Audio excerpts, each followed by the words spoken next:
Assalamu alaikum wa rahmatullahi wa barakatuh, mes chers frères et sœurs.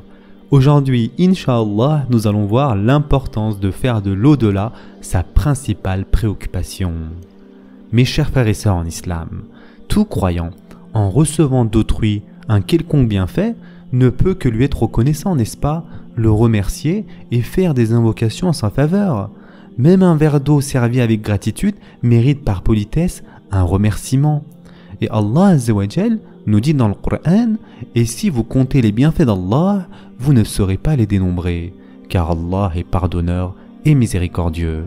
Sourate An-Nahl, verset 18. Mes chers frères et sœurs en islam, nul doute que la foi fait partie des plus grandes grâces accordées à chacun d'entre nous. Cependant, chaque grâce a une équivalence et une contrepartie. Et la contrepartie du don qui est la foi est de rendre gloire, remercier, évoquer avec dévotion et piété Allah Azza wa Jal en ayant une vie spirituelle harmonieuse. Le croyant à qui on a octroyé toutes sortes de bienfaits, et spécialement celui de la foi, se trouve dans l'obligation de remercier et de s'acquitter de cette reconnaissance envers son Créateur. Car s'il ne s'acquitte pas de cette obligation en tentant de revendiquer pour soi cette possession, il aura alors commis une infamie. La foi est par conséquent la plus grande des bénédictions divines que l'homme a reçues. Quant à l'épreuve, c'est l'une des faveurs qui permet de mesurer à quel point on peut s'adjuger ce bien. Et ce que l'on attend des croyants dans ce monde en perpétuel changement, c'est qu'ils demeurent patients et soumis en préservant leur foi. Ceci étant le prix nécessaire pour pouvoir parvenir à la récompense divine. Et en effet, Allah Azza wa Jal dit dans le Coran, certes, Allah a acheté des croyants leur personne et leurs biens en échange du paradis. Sourate At-Tawbah, verset 111.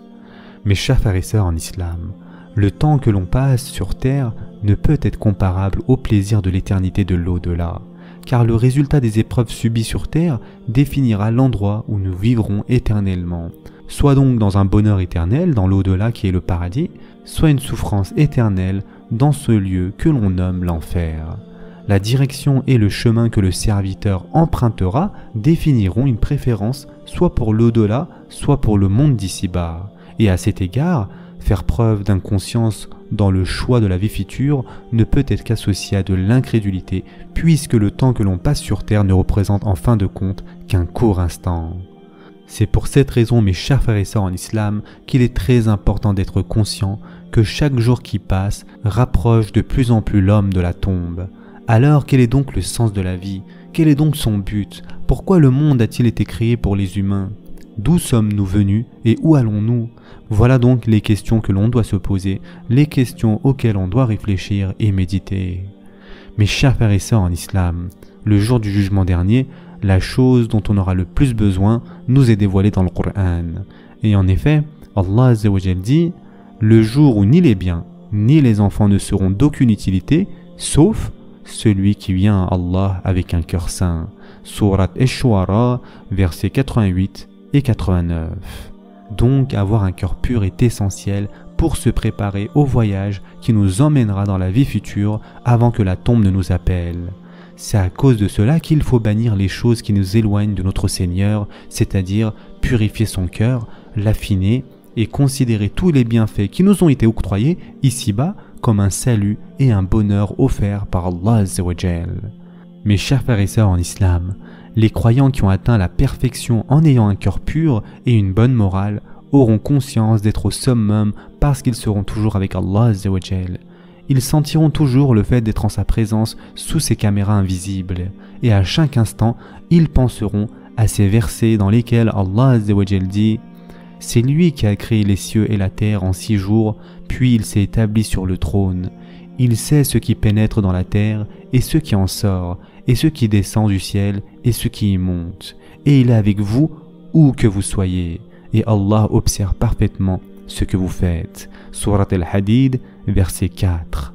Allah Azza wa Jal dit aussi « Nous avons effectivement créé l'homme et nous savons ce que son âme lui suggère, et nous sommes plus près de lui que sa veine jugulaire. » Sourate Qaf, verset 16. Mes chers frères et sœurs en islam, il est ainsi important de comprendre que si l'on donnait tout ce bas monde, on ne pourrait l'échanger contre une seule bonne action dans l'au-delà. Mes chers frères et sœurs en islam, lorsque le prophète Moussa alayhi salam, qui vivait dans l'abondance dans le palais de Pharaon, apprit la nouvelle que ce dernier voulait l'assassiner, il prit immédiatement la direction de Médiane sans aucune provision. Il marcha pendant 8 jours entiers sans manger ni boire jusqu'à ce que, harassé et épuisé, il se trouva devant la citadelle de Médiane. Il était dans un tel état d'impuissance qu'il se réfugia auprès de son Seigneur et en effet, Allah Azza wa Jal dit « Il abreuva les bêtes pour elle, puis retourna à l'ombre et dit « Seigneur, j'ai grand besoin du bien que tu feras descendre vers moi. » Surat Al-Qasas, verset 24. Sans connaître qui elles étaient, il aida ainsi les filles du prophète Chouaïb alayhi salam à abreuver leurs moutons. Lorsque Chouaïb alayhi salam entendit cette nouvelle, il voulut honorer ce grand homme en l'invitant à un repas. Bien qu'il n'eût point avalé quoi que ce soit depuis 8 jours, Moussa alayhi salam ne tendit pas la main vers les mets qui étaient pourtant placés devant lui.